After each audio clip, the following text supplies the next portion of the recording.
Alright lads, welcome back to the channel. Today we're diving into some seriously creepy stuff. We're headed to sunny Miami. You know, the land of beaches, sunshine, and serial killers? Don't worry, I promise to keep it light-hearted. Well, as light-hearted as one can be when discussing notorious criminals. So buckle up, grab your detective hats, and let's uncover the stories of Miami's most infamous killers. First up, we've got the infamous Ted Bundy, a name that sends shivers down the spine of anyone familiar with his gruesome acts. Now, Bundy's reign of terror wasn't limited to Miami, but he did leave his mark on the city. Miami, with its vibrant streets and bustling life, became one of the many stages for his horrifying acts. It all started in the 1970s, a decade marked by cultural shifts and social changes. Amidst this backdrop, Bundy began his sinister journey. Bundy, with his charming looks and disarming personality, would lure young women to their deaths. His ability to appear trustworthy and friendly made him all the more dangerous. He often preyed on college students, using ruses like fake injuries or impersonating authority figures. These young women, full of dreams and aspirations, became unsuspecting victims of his cruel intentions. Bundy's calling card? Brutal violence. His attacks were not just about killing, they were about inflicting maximum pain and terror. He was known for bludgeoning his victims and often engaged in necrophilia. The sheer brutality of his crimes left even seasoned investigators horrified. His crimes shocked the nation, and Miami was no exception. The city, known for its lively atmosphere, was plunged into fear and uncertainty. In 1978, Bundy made his way to Tallahassee, Florida, where he committed a string of horrific murders, including the brutal killings at the Chi Omega sorority house. This event marked one of the darkest chapters in Florida's history. After a nationwide manhunt, Bundy was finally apprehended in Florida. His capture brought a sense of relief, but the scars of his actions remained. His trial became a media sensation, with people captivated by his chilling demeanor and his attempts to represent himself in court. The courtroom became a theater of horror, with Bundy playing the lead role. Bundy's case had a profound impact on criminal profiling. His unpredictable nature and ability to evade capture for so long forced experts to develop new methods and strategies. His ability to blend in, appear charming, and disarm his victims forced law enforcement to rethink how they approached serial killer investigations. Bundy was not the typical monster. He was the wolf in sheep's clothing, making him all the more terrifying. In 1989, Bundy's reign of terror finally came to an end when he was executed in the electric chair. Crowds gathered outside the prison, some celebrating the end of a nightmare, others reflecting on the lives lost. The legacy of Ted Bundy is a haunting reminder of the darkness that can lurk behind a charming facade. His victims are remembered, their lives cut short by a man who seemed so ordinary, yet was capable of unimaginable evil. Today, Miami has moved on, but the memory of Bundy's terror lingers. The city continues to thrive, a testament to its resilience and the enduring spirit of its people.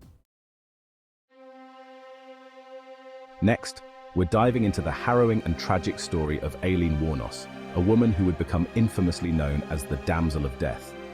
Wuornos' story is one of profound hardship, relentless abuse, and ultimately, a descent into a darkness that would lead her to commit unthinkable acts. Abandoned by her parents and subjected to severe abuse throughout her childhood, Wuornos turned to prostitution at a young age as a means of survival. Her early years were marked by instability and neglect, setting the stage for a tumultuous life. She drifted through life, facing constant hardship and violence. Her existence was a series of struggles, moving from one place to another, always on the edge of society.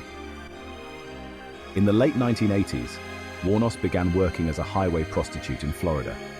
This period marked a significant turning point in her life as she navigated the dangerous world of sex work along the state's highways. It was during this time that she committed a series of murders that would shock the nation and forever change the narrative of her life. Between 1989 and 1990, Wuornos shot and killed 7 men along Florida's highways. Each murder was brutal and left a trail of fear and confusion. She claimed self-defense in each case, alleging that her victims had raped or attempted to rape her.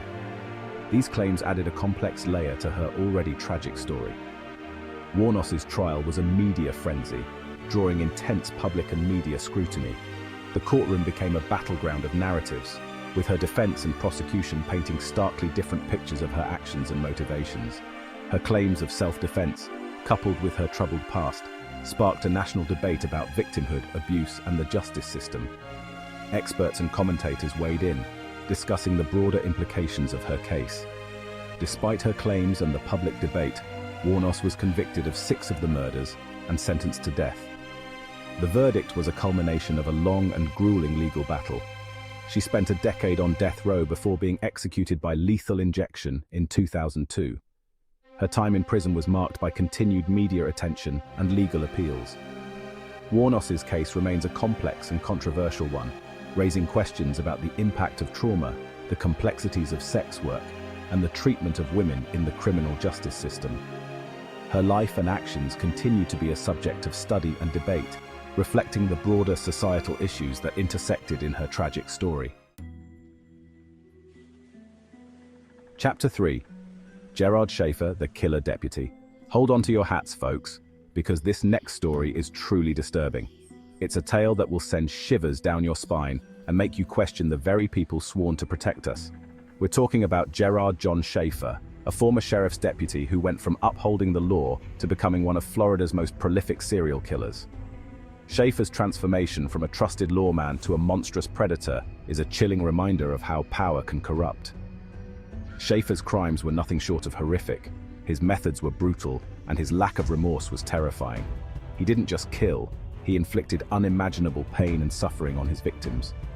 He was known for his sadistic tendencies, often torturing and mutilating his victims. The sheer brutality of his actions left a lasting scar on the community and the families of those he targeted. His killing spree began in the early 1970s. It was a time when hitchhiking was common, and young women often relied on the kindness of strangers for a ride.